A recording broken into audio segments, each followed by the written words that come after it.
Today we are going to read the newspaper, which is a little bit odd, but you know, we needed to read some things. And these last few days, my friends would have noticed that I have been a little bit absent than my normal self on social media. And this is because I really feel the death of Caroline. I don't know her personally, but I felt it because I don't know what was going through her mind, but I know that she must have been in such a desperate place for her to decide that taking her own life was the only way out.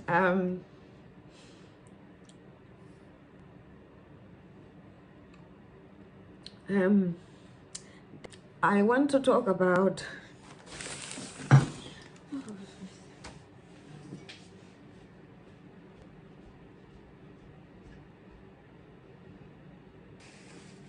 I'm sorry, I have to go away, but this what I'm going to talk about today is actually something very, very close to my heart, and that's why I'm doing this video.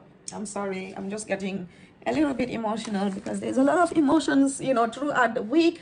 Horrible weather, and anybody who has been, depressed before, felt suicidal, or tried to take an attempt on their own lives would understand, and survived it, would understand really the dark place she was in, even though we don't know the full story, but you can just imagine how desperate a person has to be for them to take their own life. I want to do the mental health part in another video because I don't want to mix the topics and then people are going to get confused about what I want to say. But today actually was the newspaper. I don't usually read the newspaper because I hate the fact that there is mostly bad news than there is good news. So I tend to stay away from newspapers, and I will just concentrate on little articles and little quotes here and there. But it's really depressing to read the news, and maybe that's why I was not even aware of what was going on with Caroline in regards to the bullying on the social media, until when she died. That's when I realized that she had been through this, but it has never come across me because I try and avoid the news because mostly it's just not positive. So I like to stay positive, and I think reading the news every now and again is important, but I think every day if you do it, it's depressing. That's how I feel anyway. But I was reading this Metro paper. I actually went to the hospital to visit my sister in hospital, and then I saw this newspaper, and I took interest to it for a completely different story. It was about the number 10 Downing Street racist, whatever he is, something Sabisky or whatever his name is. Excuse me. Yeah, you have to burp when you even say that kind of name, right? Excusez-moi. But yeah, but this article right here, this is Caroline Flack. I believe this picture was taken, they said, on Valentine's Day, and she took her own life on day after Valentine's Day, so on the 15th of February. I don't know Caroline personally because it was just someone I saw on TV quite a lot because I used to watch X Factor quite a lot. So I do know her face. You recognize her by that smile and that quirky laugh that she had. The laughter, it was different. So whenever you hear it, okay, this is the girl from X Factor. So that's the girl I know her as. I don't follow her on social media. I'm still not. I paid my respect to her. I shared the last quote that she shared on her Instagram about in a world that you can be anything, be kind. So I felt that quote a lot, and I think that it was like a cry out for help, and nobody understood really what was behind it. And until she took her own life, everybody now knows, oh wow, that was deep. Basically, in this article, the Metropolitan-Police or CPS, whatever you want to call them, but this would have happened in the Metropolitan-Police because the girl lived in, I think, East London. So yeah. So basically, they said yesterday the former director of in the Metropolitan-Police, because the girl lived in, I think, East London. So yeah. So basically, they said yesterday the former director of public prosecutions, Lord Ken, McDonald, yeah, and he's the one in the picture here, this man here, Lord Ken McDonald, yeah, said CPS. It said CPS could have decided we won't prosecute this case because she's too fragile, but that's quite rare. He goes on to say, there would be generally a strong presumption that bringing charges in any domestic violence case would be in the public interest because it is such a common and dangerous crime. First of all, this article wanted to make me laugh out loud, and it wanted to make me scream with anger all at once. Thank God I was at the reception of the hospital when I saw this, and I knew I was at the right place at the right time. I was waiting for some visitors to leave my sister's room because there was 2 of them in there and they only allowed 2 people there. So everything happens for a reason. The reason why I was stuck in reception waiting for those people to come out in order for me to come across a newspaper that I don't usually read. But today, something else caught my eye about a racist. And then as I was reading that, I go on to find this little article about Caroline and what the CPS had to say, or what their former worker has to say, or whatever. So this McDonald said that McDonald's, it's not McDonald's, it's McDonald. So McDonald said that it would be in the public interest because it is such a common and dangerous crime. Really? Really, Metropolitan Police, really? Is domestic violence dangerous and common? Is it? So why is it that you are not prosecuting all those people who are really guilty of domestic violence, whose partners want to pursue it, but you refuse to pursue those cases despite the evidences that you have in front of you? But you want to say that it is a dangerous crime because this involves, I believe that this case was, before you get me wrong, I'm not saying I blame you for what happened to Caroline, but it contributed to her state of mental health because she informed you that, she was going to kill herself if you prosecute her. So that should have told you that this was a very serious threat. You should have, even though you might not think it was serious, you should have treated it with such importance and make sure that it reflected in your investigation of the case, especially when the boyfriend told you that he didn't want to pursue the case. And you still went on to pursue the case. And despite knowing her mental state of mind, because she did tell you, it doesn't matter how you dealt with it, but you should have dealt with it the right way. You should have treated it very, very seriously and made sure that she received all the help. So perhaps, maybe in the future, you can do something to prevent something like this from happening again. It is a contributing factor because she told you, and you guys should have given her all the support that she needed. And if the boyfriend did not want to take it further, I don't see why you wanted to take this case further. And the only reason why I think that the Metropolitan Police pursued for this case to go further is nothing because the fact that this was not a normal case. This was a celebrity case, and they wanted to prosecute a woman for the first time, or whatever it might be to them. It could be a significant thing to them, but I think it was done with, some kind of strategy behind it. I don't believe that they just wanted to prosecute. I believe that it was done because they knew that it would put them on the spotlight and in the good light. That's what I think the CPS was going for. Do you understand? And they wanted to use this case because this was a public figure. This was a girl that was known by most of the nation. Like, I'm not a Caroline Flack follower or whatever, but I know her, and every time if I see her anywhere, I would know that this is the girl from X Factor, at least, even if I don't remember her name, but I would know that this is the girl from X Factor, because she was someone that you couldn't forget very easily. That's because she had that unique smile and she had that unique laughter. So she's very, easy to remember. So you guys wanted to use this case to put yourself in the spotlight in regards to domestic violence. And I'm not sitting here and making accusations on the Metropolitan Police. I will not sit here. Like I said, I always deal with evidence. And at the end of this video, you're going to hear me speaking to a police officer named PC Roberts. I believe he was part of the domestic violence team, because there was, when they first started investigating this case, every time I called, they told me this person worked in the night, so I never even spoke to him. And randomly, he told me that he was going to arrange an interview with me.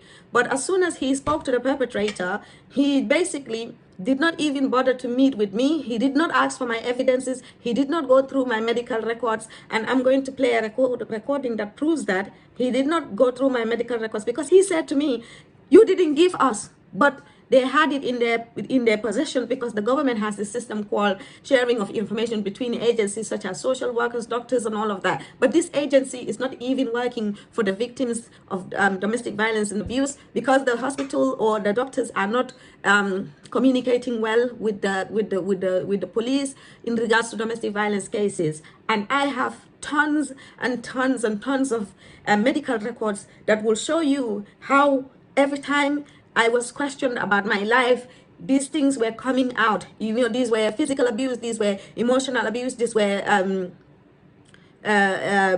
you know, everything, physical, mental, emotional, financial. It was all in my medical records, everything. And they call those things, some of them that are separate from physical abuse, they call them coercive controlling behavior. And they go on to say that coercive controlling behavior there's a new law that prevents it and all of that.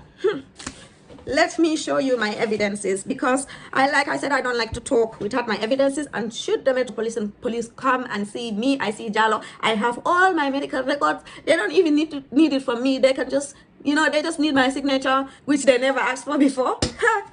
You will hear that in the recordings, the police recording. I recorded the police because I don't deal with lies. I deal with evidence, and I make sure that when people are abusing me, I record them.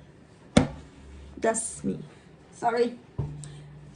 Yeah, so you will hear what I have got to say to PC, whatever his name was. I call this file, I call this my evidences.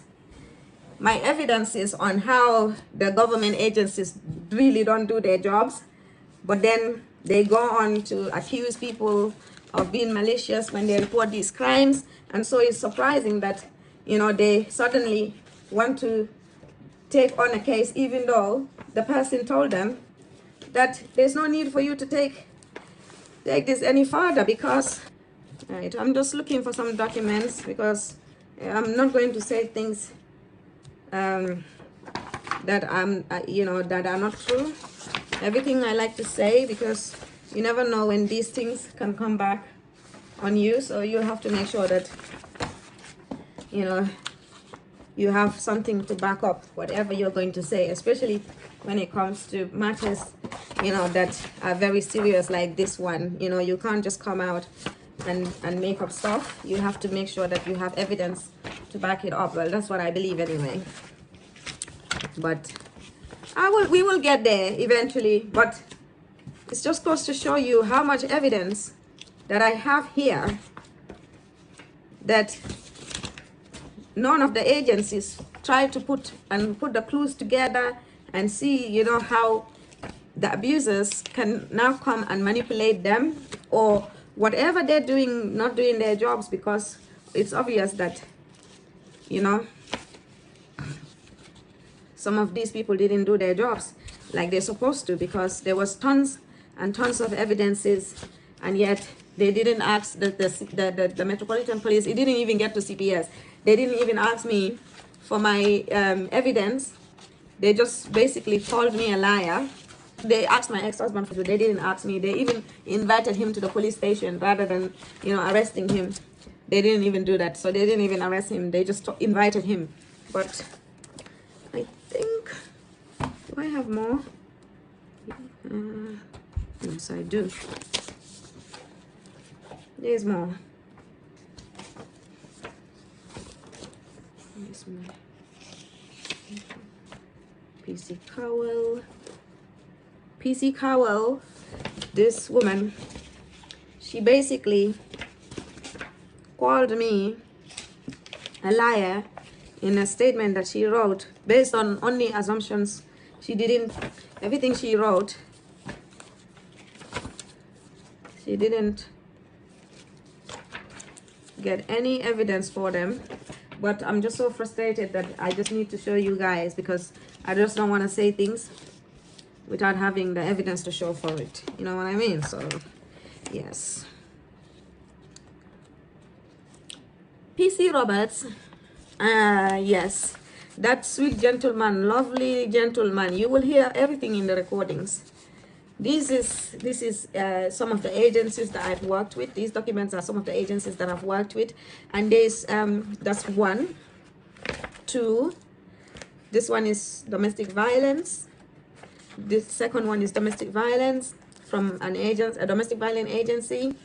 This one is from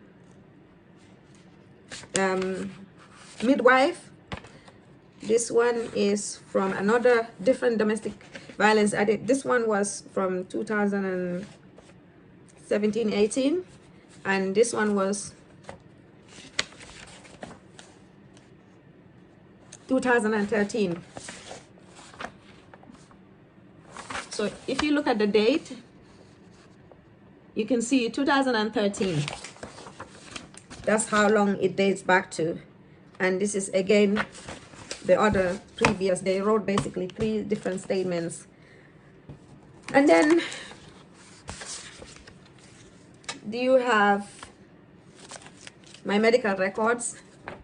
These are all my medical records where it says where there's been domestic violence reported. This one as early as 2010. 2010, just right there. 2010. I'm not going to show you everything because these are very sensitive information, but you can see I have medical records from 2010 listing down domestic abuse in different ways: physical, emotional, financial. It's all here. Everything is there. Yeah. And then you have other agencies again. This is from Essex County Council. This one, Essex County Council, reporting some form of, and this one is from another, and this one is from the Division of Women and Children in Basildon Hospital, and this was dated as 2017. 2017. So this was all the informations, all the informations reporting and supporting the domestic violence and abuse. And I'm going to listen to some recording. I recorded this police officer because when he called me, he was very, very nasty to me. He started calling me different names, malicious, this, yeah, you're doing this because of this. He doesn't have evidence to say, because he didn't even investigate the case. He did not investigate the case. My ex-husband said, hey, this is my side of the story. And he just said, okay, we have evidence. But no, you are not supposed to just dismiss my case because somebody else came with the evidence, especially if you didn't ask me for my evidence. And this is what happened. And you will hear in this phone recording of me and the police officer named PC Roberts. There was another police officer as well. And I got attacked. I was 3 months pregnant with my last child, and she was describing me as if I was a hardened criminal. Me, I see Jalo, six figure. She was describing me as if I was this crazy, lying, horrible person ever.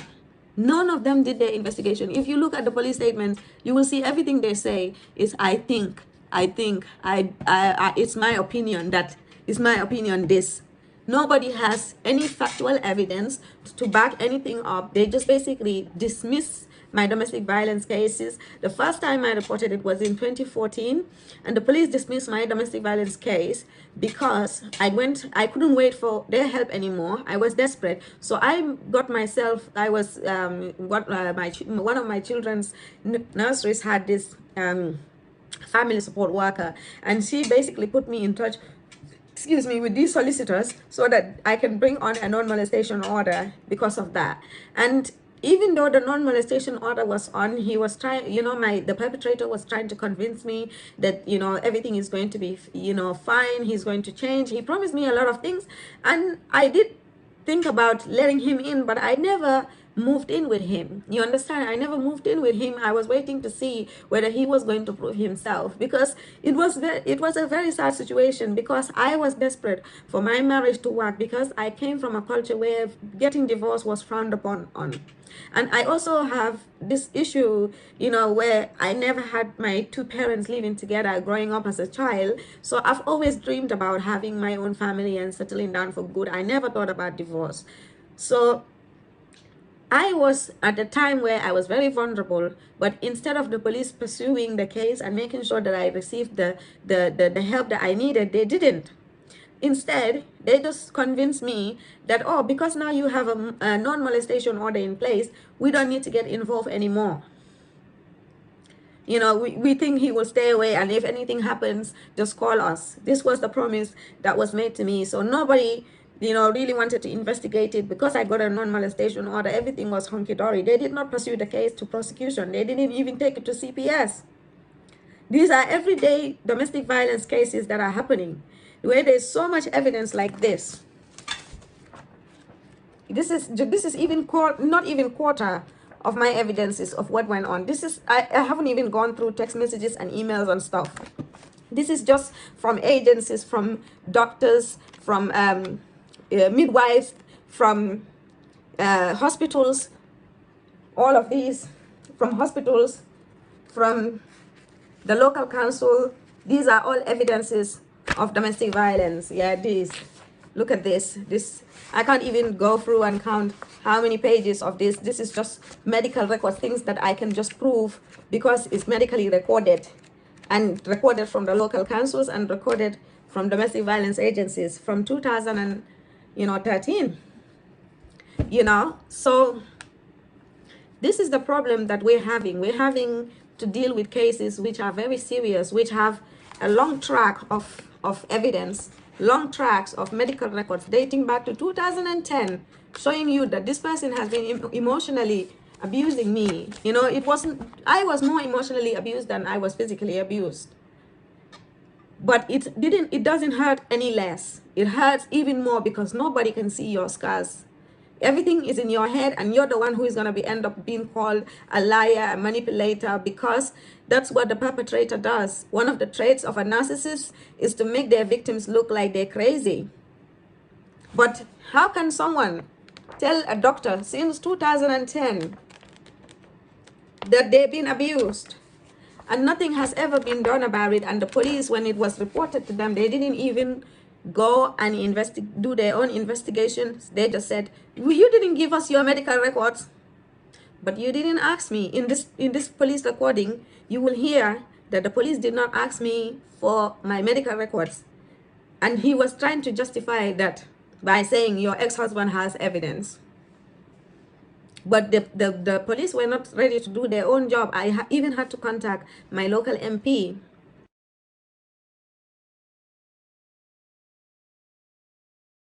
Before this case, I didn't even go and report it. I went to my MP and I said, I have reported a series of domestic violence in the past, and the police have always discouraged me to close the case because there was not enough evidence, despite the fact that this is my medical record, guys. This is my medical records. 95% of these pages are my medical records, where in each sessions with doctors where I have mentioned some form of domestic abuse. And nothing was ever done about it. And you will hear what the police has to say about it.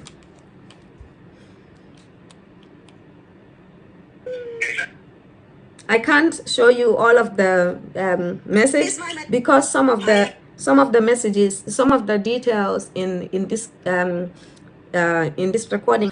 But I will show you my frustration at the time, and I will show you that throughout this recording, I actually had two social workers standing with me at the time. One of them was a student social worker. No, there was two student social workers, and there was one one-to-one session worker at the time at an establishment here in Basildon, and they were the ones I couldn't even record on my phone because my phone recorder was playing up. So the girl, one of the student social workers, actually, I had to hang up the phone on the police because he was so rude to me that I said I need to record this, because this was like, whoa, it was like he called me and he was attacking the victim like I was so horrible and disgusting, and he can't stand me, and you will hear it in his voice.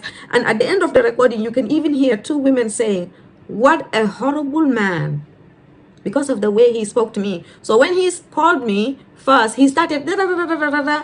I hung up the phone. I hung up the phone because I wanted to record him. I wanted to call him back and record him because I wanted to show my evidence for tomorrow. And this is days like this, when you have a YouTube channel, when you're gonna come and talk about what the CPS has done wrong in regards to your domestic violence case, you need to be, I didn't even know at that time that I will one day have a YouTube channel. I didn't. This was basically for me to even show my MP or to the complaints. When I made a complaint to the police, I didn't even end up making a complaint to the police. But for some reason, and my call recorder deleted on my app when I was, when I reset my phone again, I lost the recording. But thankfully, I emailed the recording to myself, and that's why I still have it on my phone. And wow, just wow, because God wanted me to show you guys how the police deal with real victims of domestic violence and abuse and don't do anything about it. But the moment there is celebrity involved in the mix, suddenly they are the heroes. Hey, we are the heroes. Metropolitan Police, they're the heroes. They want to go and lock up a woman because see, how dare she hit her man with a lamp, and then how dare her man don't want to pursue it. This is the Metropolitan Police. This is the this is how they do things, yeah. But in real domestic violence cases, and this is not just the Met, but as a country in a whole, like in my final year at university, my dissertation was actually based on victims of domestic violence and abuse. And I did very, very well in that. In fact, I did more, it was my highest grade out of my finals, my final results. And I'm not going to say how much I got for it, because that will sound like, I'm showing off or something. But I'm happy with what I got in my dissertation, because this dissertation came from my passion of how I have been wrongly dealt with, and I wanted to listen to other women. And I have spent the last 3 years, spending time in these women forums. I was in every women forum that there is in regards to domestic violence here in the UK. And I didn't even just stop here. I was joining groups that were in America, and I have seen women complain. And I'm not just saying it's only women that go through domestic violence. Of course, there are some men that go through domestic violence, but what I want to focus on is the women right now, because I can only speak from my experience. Okay, so I wanted to be in every forum, to listen to what other women had to say, because I was so shocked. I was like, no, this must be just me, there can't be anybody else. Back in those times, I didn't even know that there was forums like this that existed. But because of research, I came to know that there's so many groups all around the world, in different nationalities, all coming together and sharing their experience of domestic abuse and how the police did not take them seriously. So this is obviously, it's not just the Metropolitan Police problem, but I'm just saying, why is it that Caroline Flack's case was more, was given more severity than other people like me who go through it and have tons and tons of evidence, tons of medical records, like this is all bulky. Some of them are even tied together, so I can't flow it like it's supposed to. Some of them are like this, so they're tied together, the ones that relate together. So all of this evidence that I have in regards to domestic violence and abuse, and yet, all of this evidence, and then yet, the police has always told me that there was not enough evidence for CPS. But here is my medical records dating back from 2010, as far as, well, actually from 2009. But in regards to the writing, I can only get this that I have right now. So these are all records of, domestic abuse, domestic violence, financial abuse. It's all in my medical records. Do you understand? And so it makes sense that despite the fact that the call recorder deleted and all of that, it was a smart move for me to email it to myself and for me to be able to play today how my case was dealt with. And you can hear from my voice and how I was speaking and how he was trying to talk over me and not willing to listen to me. In fact, there's a point in the recording where the police officer was actually chatting to other people whilst I was giving my side of the story. And you will hear that. I will make sure the phone is very close so that you hear everything, you know, because days like this, I'm a child of God, and I never knew that I was, last year by this time, if you had told me that I'll be posting on YouTube videos right now, I will say you're lying. But everything happens for a reason. And Caroline's death has brought the spotlight on the CPS, because we as women who have been through domestic violence and having gone through where, you know, I've been in so many of these forums where women are talking about their experiences, how the police are dealing with their cases, how they're not getting the prosecutions, how most of these abusers even go on to be invited. In my case, my perpetrator was invited to the police station, not even arrested, guys. Not even arrested, invited to come to the police station to give his side of the story. They didn't even take, you know, my evidences. You will hear it in this recording. You will hear the police saying, I got evidence from him.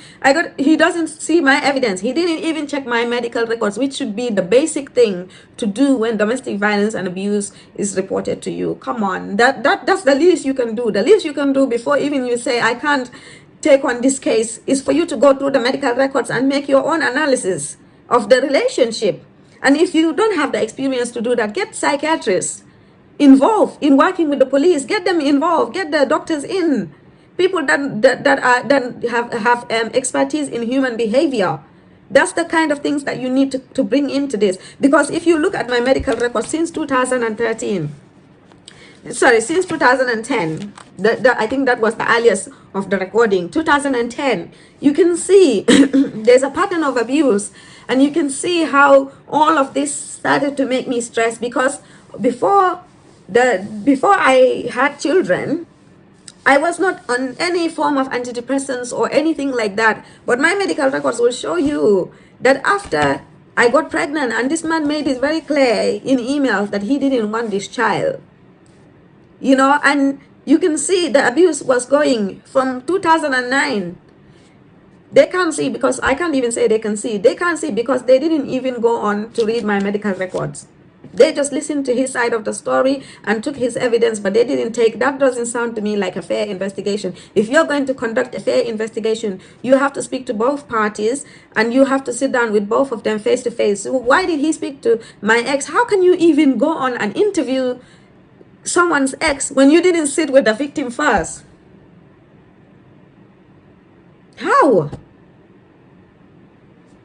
How can you speak to the perpetrator before you sit down with the victim? You will hear it in these recordings. Right in front of me, I've just been reading it.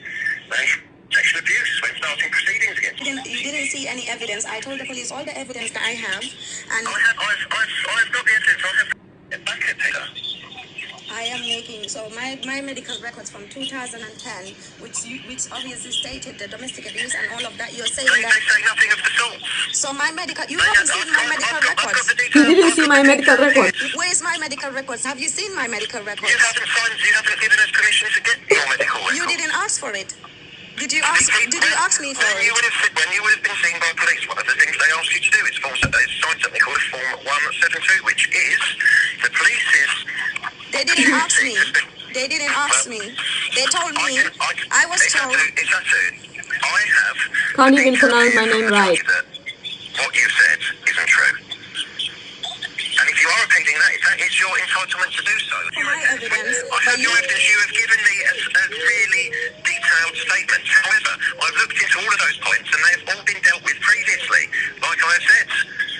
So the recordings, when my ex recorded me, that's also okay, according to you. And it is it's detailed here. Obviously, you did not see, you didn't, I was interviewed at the police station. Nobody asked me for my evidences, but you have invited someone and told them that they could present evidence at that interview. That's what happened right here. Nobody asked me for my medical records. Nobody asked me for my medical records. Nobody asked me for the evidences that I have. Your investigation should be separated from that of the courts. That's what I said. And obviously, one of the recent ones that happened. Beyond reasonable doubt, When you're dealing with a lesser standard, and it looks, and he looks bad. No, that is not it at all. I didn't. The reason why I actually didn't want to leave it on. See, they can all hear what you're saying right now. That's why I made the complaint right now. I'm sitting in a social worker's office right now, and you're on loudspeaker, and obviously they can all hear what you're saying right now. That is fine. And I have the finding here. yeah, Like I said, from they have also seen it. They have also seen it, and they have also conducted their own investigation, because Basildon Council here have made findings of domestic abuse. They have made the findings. Essex Police have been informed about Marriage's decision on in regards to the domestic violence. You're supposed to conduct your investigations. And that is what I'm trying to tell you. I have conducted this investigation. But you're calling me malicious. You're calling me malicious. That's. I never said that. But you said. I said it could be seen as being malicious. I haven't said. I am not being malicious. I said it could be seen as being malicious. Because I know what the police wrote on the previous statements before. They wrote that before about me. Yeah, they made their own assumptions about me. This is where we stand at the moment.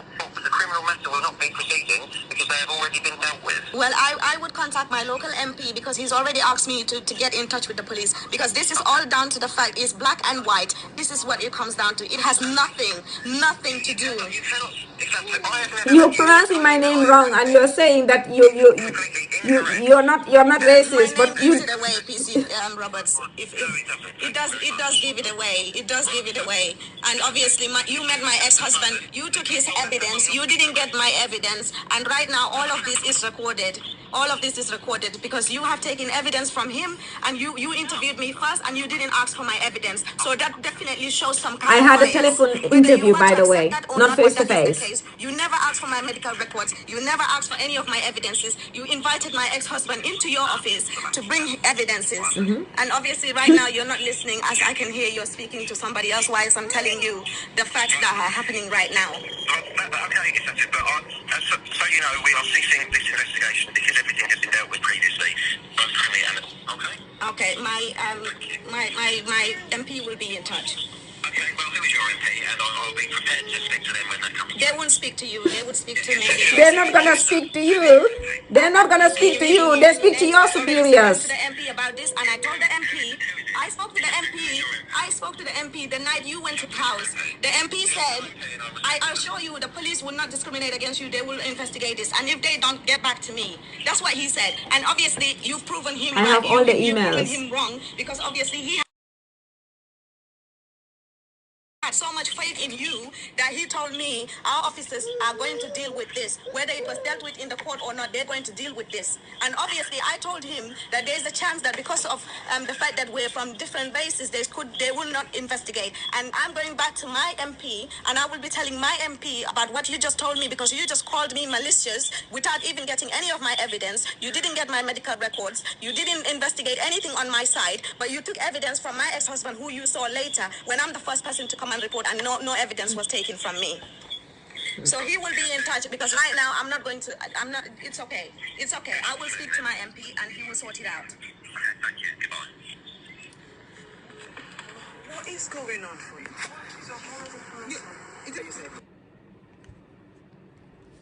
You can hear how these ladies responded. They were with me, and these are professionals. These were professionals that were with me at the time when this police officer was speaking to me in a very horrible way. Look at the way he hung up the phone. We're not going to investigate. This is it, blah, blah, blah. This is the cases the real people are dealing with. This is the reason why there's so many women hiding in the domestic violence forums. You know, they're expressing their grief and their fear and their emotions, because they need to meet other people who feel the same way as them. And these are not 1, 2 women. These are loads and loads of women. You'll be surprised how many women are in these forums all talking about how the police are not taking their cases seriously. So this is not just me. This is from other women that I have been with for the last 3 years. I have been signing myself up in every domestic violence forum that there is, so that I can understand what these women were thinking, what they were going through. Because when I started going through it, I thought that I was alone. And then I found out that there was thousands and thousands and thousands and thousands of other women out there here in the UK that are going through this right now. You know, like my last my dissertation, I dedicated it to victims of domestic violence and abuse, to investigate how these cases are being dealt with and how these women are protected. And sadly, you know, my research shows that, you know, 99% of these women don't have the support that they need when they're going through domestic abuse, and they don't have the support from the police. They don't. This is the reality. You can hear from this police officer talking to me like I was garbage, talking to me like I didn't matter. The way he was talking to me, he dismissed my case before he could even open the book. This is what the women are going through here in this country, in the UK, in the Metropolitan-Police area especially.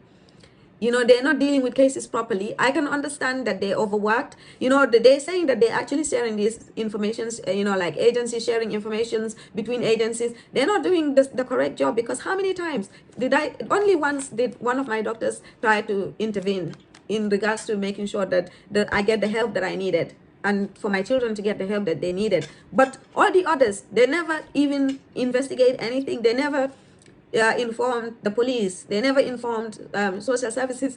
Everything is written, but nobody was writing to each other. So there's a miscommunication obviously going on between these agencies, and obviously doctors have a duty to report, and they're not doing that.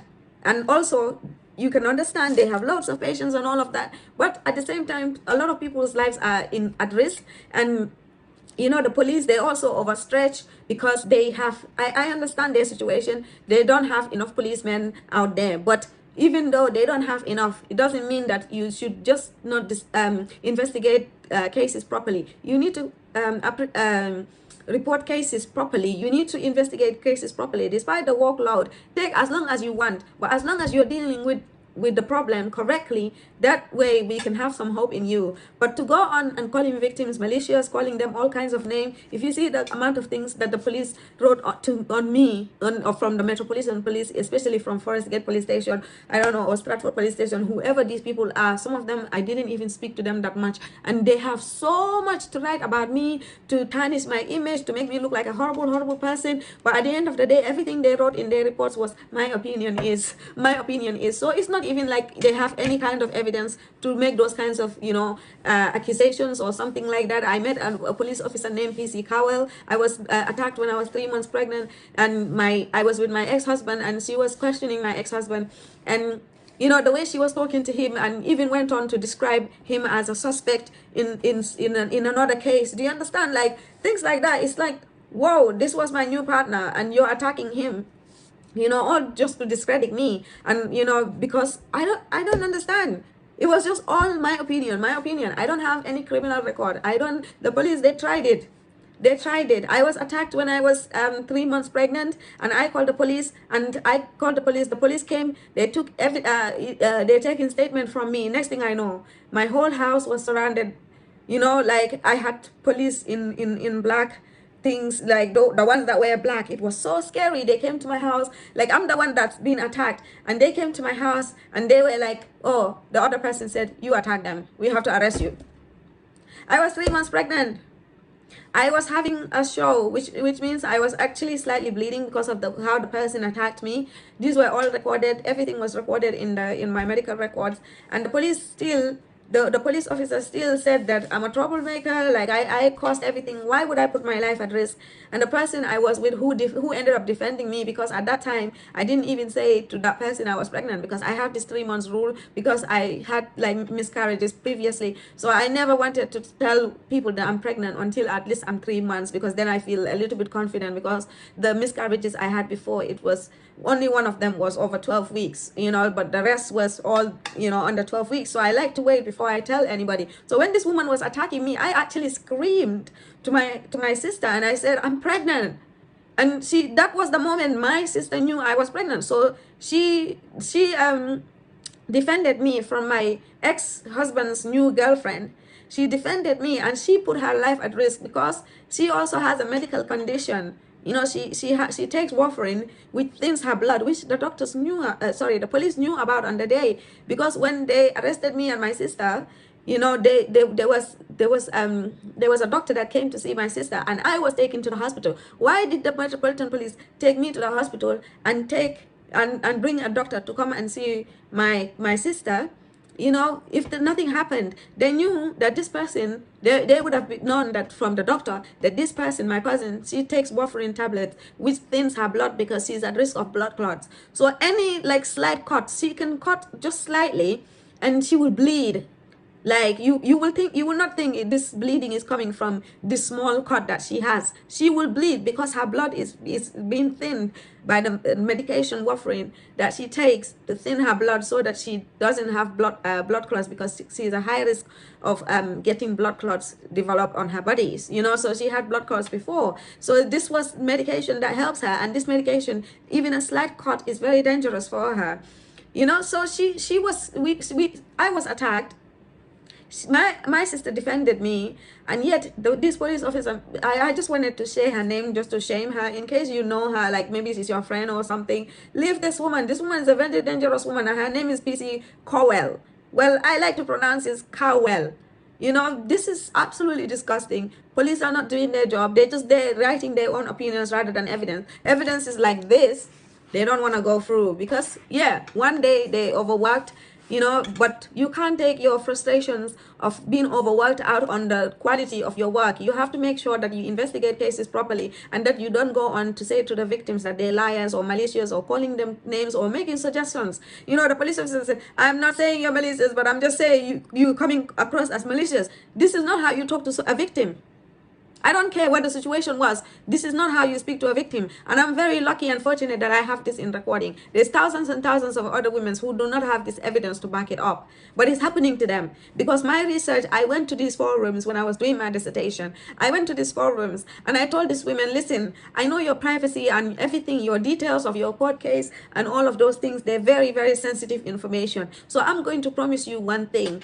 I am going to write this research. Please help me change my distress and my pain into a success. That was the idea behind it. That's why I wrote the dissertation based on women who were suffering from domestic violence and abuse when it comes to the law. So that was my investigations, and I invited these women to sign up on my survey and answer some few questions. I believe I have 10 questions for them. I had 10 questions for these ladies that they need to answer in regards to how they feel that their cases have been dealt with in regards to domestic violence and abuse. And most of the women, well, all of the women, sadly, all came back saying that they have experienced that they were not taken seriously, their lives were put at risk, you know, they were not supported emotionally when they're going through these processes and all those things. You understand? So there's a lot of grief out there. There's a lot of women, a lot of men who have been let down because of domestic abuse. And that's why it pains me today to have to come across this kind of newspaper that is saying, oh, we only pursued this Caroline Flack case because it's very important. The domestic violence is very what did he say? Very dangerous. I can't even remember his words because they don't really believe this. Because if they did, my case would have been dealt with the right way, you know. And hundreds and thousands of other people whose cases have been let down in regards to domestic violence, and then these people have the audacity to say that that it's in the public interest because domestic violence is very common and dangerous. How can you have the audacity to mention CPS and domestic violence prevention in the same sentence? You are not doing what you need to do. The real victims out there are not getting the support that they need mentally, emotionally, all of those things you're not doing right. Instead, you're there. The perpetrators are manipulating you. By now, you should know about narcissism and narcissistic people, but you're not learning from them. Obviously, when someone comes and tells you that, you know, when someone reports someone that they've been abused, nobody likes to come out and say, unless they have some kind of issues or maybe they're a little bit honest, they will admit it. But who will come and say, yeah, I pushed my wife on the stairs? You have medical records that show that I went into preterm labor at the time when this man attacked me, and you didn't do anything about it. So I'm very surprised why you saying that all of a sudden domestic violence is very common and dangerous, but you're not dealing the real cases that are coming through, you know, such as a pregnant woman being pushed on the stairs by her ex, such as a pregnant woman being attacked by her ex's new partner.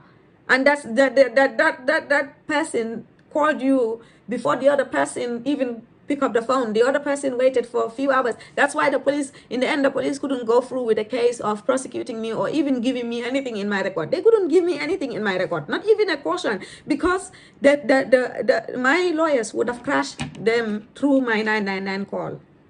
Because when I was having the 999 call on the 5th of December 2016, on the 5th of December 2016, I know that I was suffering from panic attack at the time of that phone call. I know that because I was in a daze because somebody just attacked me that I didn't even expect it, because who expects your ex's new partner to attack you? Who expects that? Nobody, because I didn't think that she will even have the audacity to do that. So that came as a shock. I was in shock. I was like, my heart was like, I can't even describe the feeling, but the person I was with kept telling me to take deep breaths, because that's how distraught I was. I was pregnant 3 months, and my ex-partner's partner only attacked me because the police never dealt with the case well in the first place. You know, they tried, once I got a non-molestation order, which I went and got for myself, suddenly the police said to me, oh, you know, he's not going to come near you anymore. So now that you've got this which I had to go and get myself. Or now that you've got it, he's not going to bother you anymore, because if he does, we will just go for him. But they didn't go for him the first time. So this is what is making me so angry about this whole situation. And I'm not saying that they're responsible for this girl's death. You know, only God knows what went to Caroline's mind, and nobody can say exactly what happened. But yes, she did tell the police that she was going to kill herself. So she made a threat, and that should have been dealt with very seriously. And the police need to acknowledge that they should have dealt with that very seriously. They didn't. You know, this is how tragedy happens, because when you take something very lightly, especially mental health, it's not something that you take very lightly. You need to be very, very aware of mental health, especially if you're working in that line of work. You know, police, all of these social workers, they all need training. Everybody needs training, because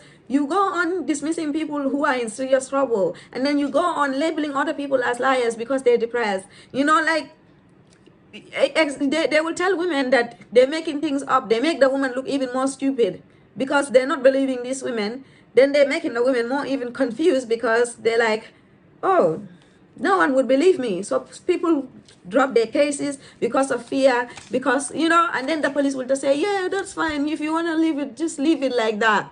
They've told that to me so many times, because I was just so drained and tired. But nobody offered me emotional, you know, support to say that, okay, this woman is going through this. You know, why wasn't there agencies around me that were helping me so that I can go through it and be strong at the same time?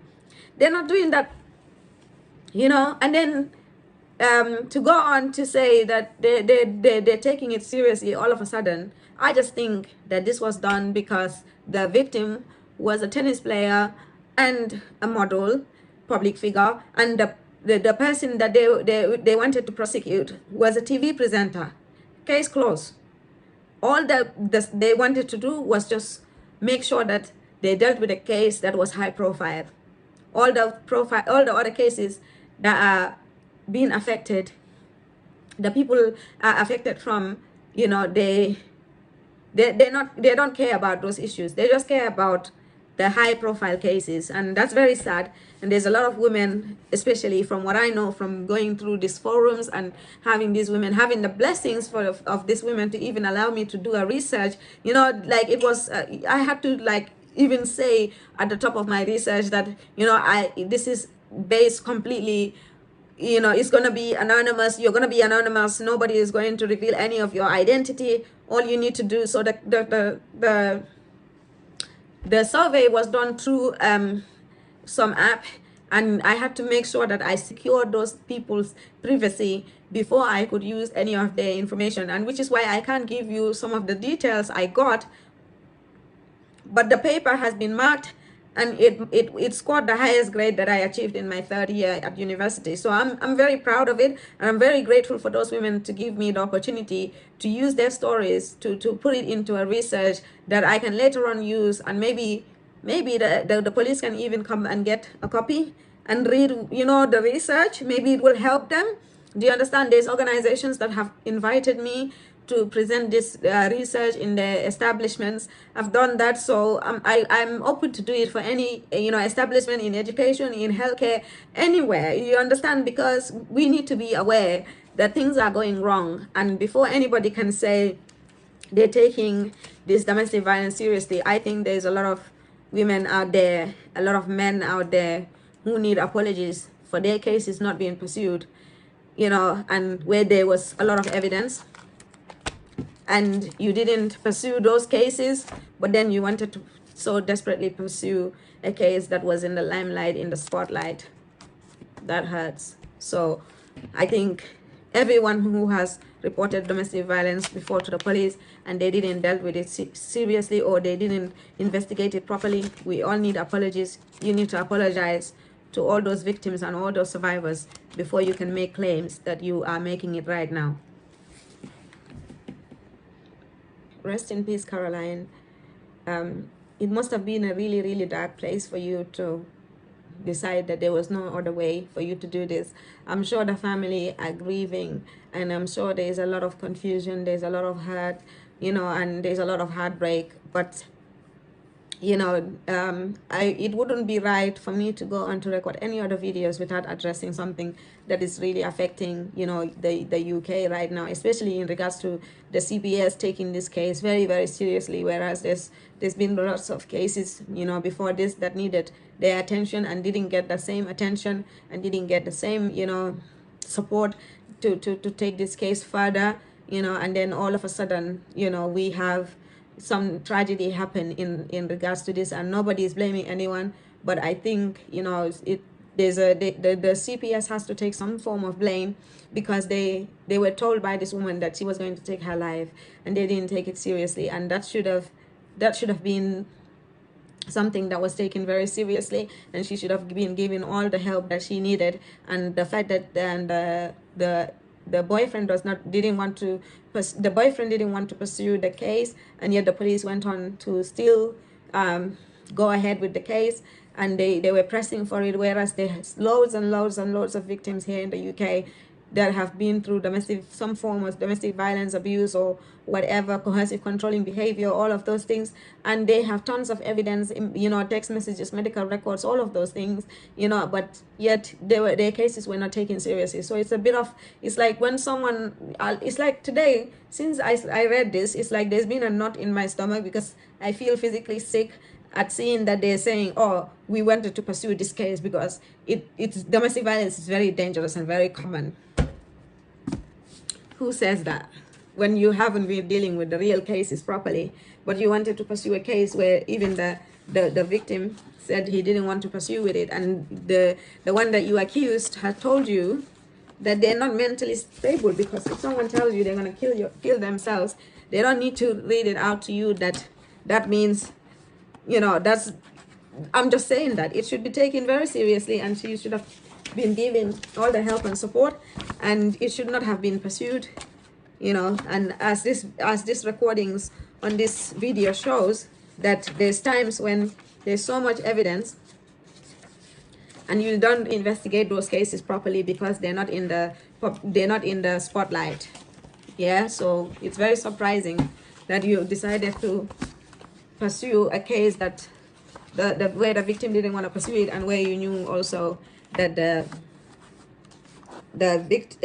person that you accused was vulnerable. She was a vulnerable adult, and you didn't deal with it, and that needs to be acknowledged. And I will only respect the CPS if they at least acknowledge that yeah, something went wrong somewhere.